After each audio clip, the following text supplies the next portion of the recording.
Hello everyone, कैसे हैं आप सब। उम्मीद करती हूँ हमेशा की तरह आप सब बहुत अच्छे होंगे। दोस्तों, आज मैं एक नहीं, चार नहीं, अनलिमिटेड किचन के टिप्स लेकर आई हूँ जो आपके बेहद काम आएंगे। तो चलिए वीडियो को स्टार्ट कर लेते हैं। यहाँ पे मेरी सबसे पहली टिप है कोलगेट के डिब्बे को लेकर। अक्सर हम लोग इसको यूज़ नहीं करते हैं, फेंक देते हैं, पर आज इसका बहुत ही अच्छा सा हम यूज़ करने वाले हैं। तो इसको हम लोग इस तरीके से कट कर लेंगे। आप अपने साइज़ के हिसाब से इसका कट कर लीजिएगा, जितना बड़ा आपको चाहिए। उसके बाद हम इसको यूज़ करने वाले हैं। जो हम सिरप पीते हैं ना, अक्सर देखते होंगे हम लोग इस तरीके से ढक्कन में रख कर पी लेते हैं और वो नीचे सरफेस पूरा गंदा हो जाता है। तो ये जो हमने कोलगेट का डिब्बा कट किया है ना, अगर हम इसमें रखेंगे ना तो हमारा बिल्कुल सरफेस गंदा नहीं होगा। अगली टिप भी मेरी यहाँ पर मेडिसिन को लेकर है, सिरप को लेकर है। अ, जब इस तरीके के सिरप हम लोग यूज़ करते हैं तो आप साइड साइड से जो नीचे से गिरता है ना, तो उसको हम लोग साफ़ करने के लिए गीले कपड़े से पोंछ देते हैं या फिर उसको साफ़ कर देते हैं। तो वो क्या होता है ना, थोड़ा-सा धुंधला हो जाता है या फिर मिट जाता है। तो वहाँ पर हम सेलो टेप लगा देंगे ना, तो उसकी जो एक्सपायरी डेट है वो बिल्कुल भी मिटेगी नहीं। इस तरीके से आप हमेशा उसको ठीक से देख पाएँगे। नेक्स्ट टिप है यहाँ पर मेरी सर्दियों को लेकर। सर्दी में सबसे ज़्यादा दिक्कत आती है दही को जमाने के लिए। तो आप क्या करिए, कोई सा भी ऐसा बर्तन लीजिए जिसका मुंह जो होता है ना वो छोटा हो और तला जो है बड़ा हो, और उसमें इस तरीके से गुनगुना दूध रखने के बाद जामन आप लगा दीजिए और उसका ढक्कन लगाकर यहाँ पर आप यूज़ करिए टोपी का। तो टोपी बहुत ही अच्छे से जो बर्तन है ना जिसमें हमने दूध जमाने के लिए रखा है, दही बनाने के लिए रखा है, वो अच्छे से उस बर्तन को गर्म करके रखेगा और 4 से 5 घंटे में ही आपका जो दही है ना बहुत ही अच्छा जम के तैयार हो जाएगा। तो एक बार इसको ज़रूर ट्राई करके देख लीजिएगा। बढ़ते हैं अगले टिप की तरफ। इस तरीके के जो चार्जर होते हैं, जैसे कभी ख़राब हो जाता है तो इसका हमें यूज़ नहीं पता होता है, ये जो एडेप्टर होता है ना, तो आज इसका बहुत ही अच्छा सा हम यूज़ करने वाले हैं एज़ ए मोबाइल होल्डर। तो जब भी हम किचन में कुछ अपना रेसिपी बना रहे हों या न्यूज़ देख रहे हों तो इस तरीके से हमें मोबाइल की ज़रूरत पड़ती है। तो सबके पास होल्डर नहीं होता है, तो इस तरीके से हम जो पुराना एडेप्टर होता है ना उसको एज़ ए मोबाइल होल्डर हम यूज़ में ला सकते हैं। बढ़ते हैं नेक्स्ट टिप की तरफ। जब भी हम पाउडर वाला सिंदूर लगाते हैं अपने माथे पे तो आप देखते होंगे कि जो पाउडर है ना वो झड़ के हमारे नाक पर, माथे पर गिरता है और ज़्यादा टाइम तक ये स्टिक नहीं रहता है। तो अगर इसको आप लॉन्ग टाइम तक स्टिक रखना चाहते हैं तो वहाँ पर आप यूज़ करिए वैसलीन का। थोड़ा सा इस तरीके से मांग में लगा लीजिए, उसके बाद आप सिंदूर को लगाइएगा तो ये काफ़ी ज़्यादा टाइम तक स्टे करेगा। अगर आप चाहे तो वैसलीन की जगह यहाँ पर कोई सा भी ऑयल आप लगाकर इसको काफ़ी लंबे समय तक अपने माथे पर लगा कर रख सकते हैं। जब भी हम पैन में कुछ इस तरीके से ऑयल का कुछ बनाते हैं तो आप देखते होंगे तले पे बहुत सारा ऑयल जो है वो रह जाता है, जिसके बाद अगर हम इसको साफ़ करते हैं तो हमारा जो स्क्रबर है वो भी काफ़ी ज़्यादा गंदा हो जाता है। तो इसको आप साफ़ करने के लिए यहाँ पर आटे का यूज़ करिए और आटे रख कर इस तरीके से थोड़ा सा चला दीजिए, तो जितना भी ऑयल होगा ना वो सब आटा एब्जॉर्ब कर लेगा। अब आप चाहे तो इस आटे को चींटियों को दे सकते हैं खाने के लिए, उनके काम आ जाएगा। और नहीं तो अगर आप जैसे नेक्स्ट टाइम आटा गूँथने वाले हैं उसमें भी मिलाकर आप आटे को गूँथ के रोटियाँ बना सकते हैं। कड़कड़ाती ठंड में सबसे ज़्यादा हमें दिक्कत आती है बर्तन धोने में, पर आज यहाँ पर आपको बिना हाथ को भिगाए हुए हम बर्तन धोने का बताएंगे। तो आपको करना क्या है, इस तरीके का एक पुराना कोई मोजा ले लीजिए, उसके बाद इसके ऊपर एक हमें पन्नी पहन लेना है इस तरीके से और रबर बैंड लगाकर इसको फिक्स कर लेना है ताकि ये निकले नहीं। सेम यही काम हमें दूसरे अपने हाथों में कर लेना है और इस तरीके के हम ग्लव्स टाइप का बनाकर और बर्तन अगर धोएंगी ना तो हमारे हाथ बिल्कुल भी ठंडे नहीं पड़ेंगे, बिल्कुल भी भीगेंगे नहीं। तो इस तरीके से हम बिना हाथ लगाए, बिना अपने हाथों को भिगाए हुए ढेर सारे जो है वो बर्तन को हम वॉश कर सकते हैं। नेक्स्ट टिप यहाँ पे मेरी सिंक को लेकर है। हम कितना अच्छे से भी सिंक को वॉश कर देते हैं लेकिन फिर भी उसमें एक अजीब सी स्मेल, बदबू आती रहती है। तो यहाँ पर उसको दूर करने के लिए हमें यूज़ करना है साबुन का। जो हम नहाने के लिए साबुन यूज़ करते हैं ना, लास्ट में आप देखते होंगे एक छोटी छोटी टिकिया उसमें बच जाती है, तो उसमें से एक छोटा सा टुकड़ा लेकर हमें ड्रेन में इस तरीके से एरिया में रख देना है, जिससे जो है ना सिंक से एक बहुत ही अच्छी सी स्मेल भी आएगी और जो छोटे छोटे कीड़े मकोड़े आते हैं ना वो भी नहीं आएंगे। कई सारे ऐसे कंटेनर्स होते हैं जिनके अगर लिड टूट जाए ना तो वो हमारे कंटेनर्स खराब हो जाते हैं। तो आज एक बैलून से आपको बहुत ही अच्छा सा जो लिड है ना वो बनाना बताऊंगी। तो आपको करना क्या है, एक बैलून लेना है और इसका जो पीछे वाला साइड है ना कुछ इस तरीके से कट कर देना है। उसके बाद हाँ, ये हमारा बहुत ही अच्छा सा लिड का काम करेगा। इस तरीके से कंटेनर पे लगा दीजिएगा ना तो बिल्कुल भी जो है वो लीक नहीं करेगा, एकदम अच्छे से एयर टाइट भी बन जाता है। तो एक बार इसको ज़रूर ट्राई करके देखिएगा। जब भी आप कोई नई झाड़ू लेकर आते हैं ना तो उसकी सीकें बहुत ज़्यादा निकलती हैं, तो उससे बचाने के लिए आपको लेना है यहाँ पर एक पॉलीथीन और पॉलीथीन को कुछ इस तरीके से फोल्ड करने के बाद ये जो हमारा जो एरिया होता है ना यहाँ पर इस तरीके से लपेट देना है। उसके बाद हमें यूज़ करना है यहाँ पर प्रेस का, आयरन का। तो आयरन को गर्म करके हमें इसके ऊपर थोड़ा थोड़ा उठा उठा के इस तरीके से लगाना है, हमें डायरेक्ट नहीं लगाते जाना है वरना जो ये प्लास्टिक है ना ये पिघल के ख़राब हो जाएगा। तो हल्का हल्का इस तरीके से टच कराना है फिर हटा लेना है। तो आप देखिएगा जो प्लास्टिक है ना वो झाड़ू को बहुत ही अच्छे से पकड़ लेगा, जिसके बाद ये झाड़ू जो है ना घिस जाएगी, टूट जाएगी, लेकिन यहाँ से नहीं निकलेगी। तो जब भी आप नई झाड़ू लेकर आएँ तो एक बार इसको ज़रूर ट्राई करके देखिएगा। कई बार हमारे पास इतनी सारी नेल पेंट हो जाती है ना, जिसको हम यूज़ नहीं कर पाते हैं और वो रखे-रखे सूख जाती है। तो अगर आपके साथ ये दिक्कत होती है, तो अगर आपकी फ़ेवरेट नेल पेंट जो है वो अगर सूख गई है, तो बहुत ही अच्छे से इसको हम न्यू जैसा बना सकते हैं। आपको करना क्या है, ये सारे नेल पेंट्स लेने हैं और एक बर्तन कोई आप गहरा-सा ले लीजिए, उसमें थोड़ा-सा पानी रख दीजिए और उसको अच्छे से गर्म कर लीजिए। उसके बाद एक कटोरी में आपको जो भी नेल पेंट रखना है ना, इस तरीके से रख दीजिए और जो हमने पानी बर्तन में गर्म किया ना, उसके ऊपर इस तरीके से रखने के बाद आप इसको कवर कर दीजिए। 5 से 10 मिनट ऐसे ही रहने दीजिए। उसके बाद आप नेल पेंट वाले कटोरी को निकाल लीजिए। उसके बाद आप देखिएगा आपका जो नेल पेंट है ना, पहले जैसा एकदम न्यू हो जाएगा और जो सूख गया था ना, वो एकदम लिक्विड हो जाएगा। देख लेते हैं हमारी नेक्स्ट टिप कौन-सी है। जब भी हम शकरकंदी को बॉयल करते हैं ना कुकर में इस तरीके से पानी रखकर, तो आप देखते होंगे इसकी जो मिठास है ना वो फीकी पड़ जाती है, कम लगने लगती है। लेकिन जब भी आप इस तरीके से बॉयल करें ना, तो उसमें थोड़ा-सा ऐड कर दीजिए गुड़। तो जिससे होता है ना कि शकरकंदी के जो मिठास की लेवल है ना एकदम बरकरार रहेगी और आपको खाने में काफ़ी ज़्यादा टेस्टी लगेंगे। एक बार ट्राई ज़रूर करके देखिएगा। कई बार हमारी आईब्रोज जो है ना वो नीचे की तरफ झुक जाती है, तो उसको ठीक करने के लिए हम यहाँ पर यूज़ करेंगे कोलगेट का। तो कोलगेट पेस्ट जो वाइट वाला होता है ना, वो हमें इस तरीके से ऊपर की तरफ करते हुए लगा लेना है और 15 से 20 मिनट के लिए छोड़ देना है, जब तक ये ड्राई ना हो जाए। जब ये अच्छे से सूख जाए तब आप एक गीले कपड़े से उसको पोंछ दीजिए। तो आप कुछ ही दिन में अगर इसको लगा के देखिएगा ना, तो देखिएगा आपकी आपकी जो आईब्रो है ना वो बहुत ही अच्छे से शेप में आ जाएगी। नारियल तेल हमारे बालों के लिए बहुत अच्छा होता है, लेकिन सर्दियों में हम इससे लगा नहीं पाते हैं क्योंकि ये है जम जाती है। दिन में अगर हम लगाना चाहें तो इसको धूप में रख भी सकते हैं, अगर धूप निकलती है तो वो मेल्ट हो जाएगी। लेकिन अगर रात के टाइम इसको हमें लगाना है तो हम इसको मेल्ट कर सकते हैं। इस तरीके से एक बर्तन में गर्म पानी ले लें और जो हमारा जो नारियल तेल का बॉटल है ना, उसके अंदर 10 मिनट के लिए रख देंगे, तो आप देखिएगा जो आपका नारियल तेल है ना बहुत ही अच्छे से मेल्ट हो जाएगा, फिर आप उसको यूज़ कर सकते हैं। जब भी हमारा गुड नाइट रिफ़िल ख़त्म हो जाता है तो इसको हम लोग फेंक देते हैं, पर आज एक बहुत ही अच्छा-सा उपाय आपको बताने वाली हूँ, जिससे आप घर में ही जो इसका रिफ़िल है ना उसको तैयार कर सकते हैं। तो उसके लिए आपको यहाँ पर लेना है एक बाउल और उसमें इस तरीके से 2 दालचीनी रख देनी है, 4-5 लौंग रख दीजिए और 2-3 कपूर रख दीजिए। उसके बाद इसको अच्छे से हमें कूट लेना है और इस तरीके से बाउल में निकालने के बाद आप उसमें थोड़ा-सा गुलाब जल या फिर कोई भी एसेंशियल ऑयल मिला लीजिए। उसके बाद इसको रिफ़िल में भर लीजिए। ये हमारा बिल्कुल गुड नाइट को रिफ़िल जैसा काम करेगा, जो हम मार्केट से खरीद कर लेकर आते हैं।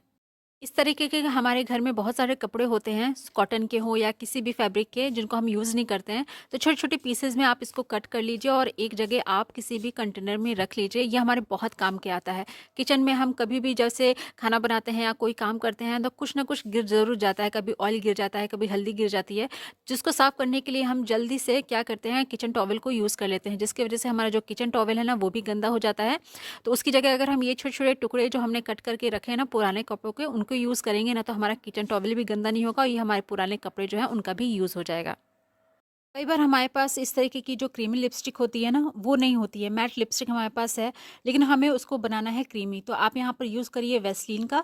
एक बर्तन में इस तरीके से थोड़ा-सा आप वैसलीन ले लीजिए और जो भी आपके पास मैट लिपस्टिक लिक्विड वाला है ना, वो इस तरीके से थोड़ा-सा लेकर उसको अच्छे से मिक्स कर लीजिए। तब आप इसका टेक्सचर देखिएगा, बिल्कुल क्रीमी लिपस्टिक जो होती है ना, बिल्कुल वैसा ही लगेगा। आपके लिप्स पे एकदम शाइनिंग भी करेगा। तो एक बार इसको ज़रूर ट्राई करके देखिएगा। कई बार ऐसा होता है कि बच्चों से या बड़ों से जो है शर्ट पर इंक का जो है दाग लग जाता है, तो वो ऐसे तो जल्दी छूटता नहीं रहता है। तो इसको छुड़ाने के लिए आप यूज़ कीजिए डेटॉल का। तो थोड़ा-सा आप डेटॉल ले लीजिए और जहाँ पर इंक का दाग लग गया है ना, वहाँ पर इस तरीके से रख दीजिए और उसको हल्का-हल्का रब कर दीजिए। तो बहुत ही अच्छे से जो इंक का दाग है ना, आप देखिएगा वो हट जाएगा। उसके बाद आप इसको नॉर्मली साबुन से वॉश कर दीजिए और ड्राई होने के बाद आप देखिएगा जो इसका दाग है ना, वो अच्छे से साफ़ हो जाएगा।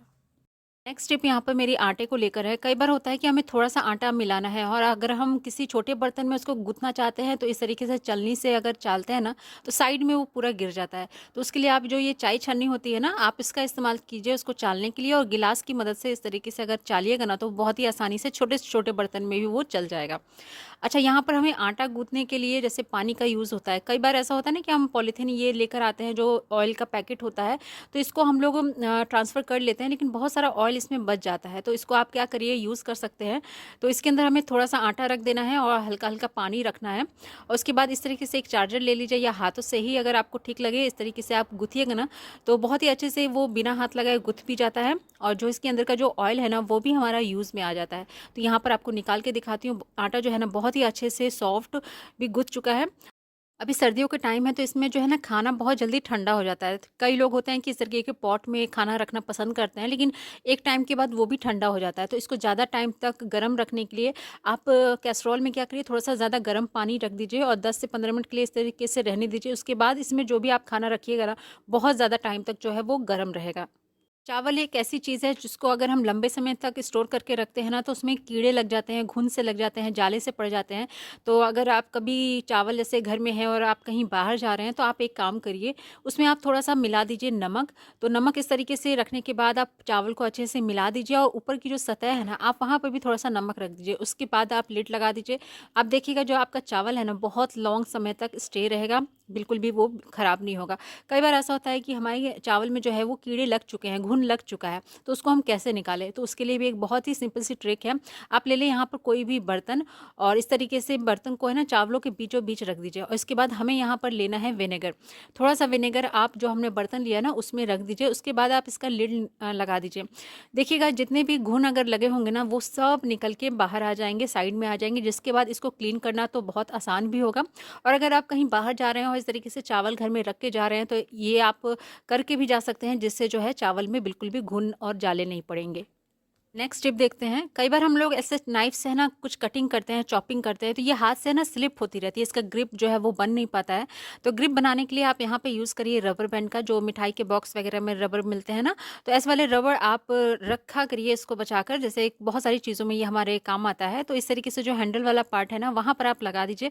उसके बाद ये आपके पकड़ में बहुत अच्छे से बनेगी और ग्रिप भी बहुत अच्छे से बनेगा, जिससे आप ईज़िली कोई भी चीज़ चॉपिंग कर पाएँगे। सर्दियों के टाइम में नारियल तेल बहुत जल्दी जो है वो जम जाता है, जिसको अगर हम यूज़ करना चाहें ना तो वो बिल्कुल भी निकलता नहीं है।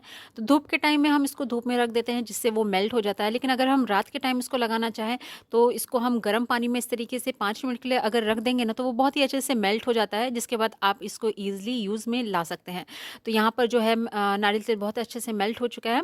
इसको हम साइड में रख देते हैं। साथ ही साथ यहाँ पर हम कर लेते हैं एलोवेरा का यूज़। तो एलोवेरा हमारे लिए बहुत ही यूज़फुल होता है। तो यहाँ पर मैं नेचुरल जो एलोवेरा होता है वो ले रही हूँ। अगर आपके पास नहीं है तो ट्यूब वाला जो आता है ना वो भी आप ले लें। तो कुछ इस तरीके से उसका जो छिलका है वो हटाने के बाद इसका हमें पल्प निकालना है। तो पल्प हमें सीधे एक बार में नहीं निकालना है, नाइफ से आप इस तरीके से अगर उसको करिएगा ना तो बहुत ही अच्छे से जो ये पल्प है निकल के आ जाता है। जैसे हम मार्केट से जो जेल खरीद कर लेकर आते हैं ना एलोवेरा, बिल्कुल वैसा ही निकलता है। कुछ इस तरीके से हमको नाइफ से करना है और जो हमारा जेल है ना वो बहुत ही अच्छे से इकट्ठा हो जाएगा। तो यहाँ पर हमें करीब 1 चम्मच के करीब यहाँ पर एलोवेरा जेल लेना है। उसके बाद इतना एलोवेरा के लिए हम यहाँ पर 1 चम्मच के करीब नारियल तेल भी रख देंगे। उसके बाद इसको अच्छे से मिलाने के बाद इस सर्दियों के टाइम में ये हमारे बहुत ही काम आने वाला है। जब हम बर्तन वगैरह धोते हैं, काम वगैरह करके हाथ वॉश करते हैं ना, तो आप देखते होंगे हमारे हाथ जो है बहुत ज़्यादा ड्राई हो जाते हैं। तो उस टाइम अब अगर हम ये सॉल्यूशन लगाएँगे ना, तो आपको किसी तरीके का कोई सा भी अलग से मॉइस्चराइज़र लगाने की ज़रूरत नहीं पड़ेगी। जो हमारा जो स्किन फटता है ना, वो वाली प्रॉब्लम आपकी यहाँ पे ख़त्म हो जाएगी। तो एक बार इसको ज़रूर ट्राई करके देखिएगा। सर्दियों के टाइम में सबसे ज़्यादा दिक्कत आती है बच्चों के कपड़े सुखाने में, क्योंकि ये विंटर के कपड़े होते हैं, बहुत ज़्यादा मोटे-मोटे होते हैं, जिसको हम ऐसे सुखा नहीं पाते हैं। ज़रूरी नहीं है सबके पास वॉशिंग मशीन हो। अगर वॉशिंग मशीन होता है तो हम उसको स्पिन कर लेते हैं तो अच्छे से उसका पानी निकल जाता है, जिसके बाद वो ईज़िली सूख जाता है। तो अगर आपके पास वॉशिंग मशीन नहीं है तो आप कैसे सुखाइएगा? तो आप यहाँ पर क्या करना है कि गैस को ऑन करना है, एक बड़े साइज़ का पतीला आप रख दीजिए फ्लेम के ऊपर और जब बर्तन अच्छे से गर्म हो जाए ना तो फ्लेम को ऑफ कर दीजिए और जितने भी बच्चों के छोटे-छोटे कपड़े हैं ना, वो इस पतीले के ऊपर आप रख दीजिए। तो देखिएगा आप बहुत जल्दी जो कपड़े हैं ना वो ड्राई हो जाते हैं। या फिर आप जो ये बर्तन रखने वाला स्टैंड होता है ना जाली, इसको आप बर्तन के ऊपर रख दीजिए पतीले के ऊपर, तो ये एक बार में हमारे जो कपड़े हैं ना काफ़ी ज़्यादा वो ड्राई करेगा और एक बार में काफ़ी ज़्यादा जो है इस पे कपड़े एक बार में सूख पाएँगे। तो इस तरीके से रखने से देखिएगा आपके जो कपड़े हैं ना बहुत ही जल्दी जो है सूख जाते हैं। विंटर में ये वाला हैक आपको बहुत काम आएगा। एक बार ज़रूर ट्राई करके देखिएगा। हम इस तरह की कैंची हो या चाकू हो डेली बेसिस पे इसका यूज़ करते हैं। यूज़ करते-करते इसकी जो है ना धार मोटी हो जाती है, जिसको हम तेज़ कराने के लिए फिर बाहर ले जाते हैं। घर में ही आप आसानी से तेज़ कर सकते हैं। आपको करना क्या है, 2 मिनट के लिए इस तरीके से गैस पे रखिए, उसके बाद नमक में कुछ इस तरीके से हमें चलाना है। जिस तरीके से हम कपड़े काटते हैं ना, सेम उसी तरीके से चलाना है। उसके बाद आप देखिएगा जो ये चाकू की और कैंची की धार है ना, वो बहुत ही अच्छे से तेज़ हो जाएगी। एक बार इसको ज़रूर ट्राई करके देखिएगा। बहुत सारी लेडीज़ हैं जो वाइपर से पोछा लगाना पसंद करती हैं, इस तरीके से कपड़ा उसमें लपेट कर और तब वो पोछा लगाती हैं। लेकिन कई बार इसमें दिक्कत होती है कि जो कपड़ा है ना वो खुल-खुल के बाहर निकलता है, उसके बाद हमें हाथों से बार-बार उसको लपेटना पड़ता है। तो अगर आपको ये वाली दिक्कत का सामना करना पड़ता है तो आप यहाँ पे यूज़ करिए रबर बैंड का। तो रबर बैंड कपड़े के ऊपर कुछ इस तरीके से लगाकर आप ईज़िली पोछा लगा सकते हैं, और जब आपका कपड़ा गंदा हो जाए पोछा वाला, तो आप रबर बैंड निकाल कर उसको फिर से वॉश करके और फिर से उसी तरीके से कपड़े को वाइपर पे लगाकर और रबर बैंड लगाकर बहुत ही ईजिली आप वाइपर से पोछा लगा। तो दोस्तों यहीं पर आज के वीडियो का एंड करती हूँ। उम्मीद करती हूँ आज के टिप्स और ट्रिक की सीरीज आपको ज़रूर पसंद आई होगी। वीडियो अच्छा लगा है तो लाइक शेयर ज़रूर करिएगा। अगर आप चैनल पे पहली बार आए हैं तो प्लीज़ इसको सब्सक्राइब भी कर लीजिएगा। कल फिर मिलती हूँ ऐसे एक नए वीडियो के साथ, कुछ नए टिप्स और ट्रिक के साथ। तब तक के लिए अपना ख्याल रखिए। Good bye.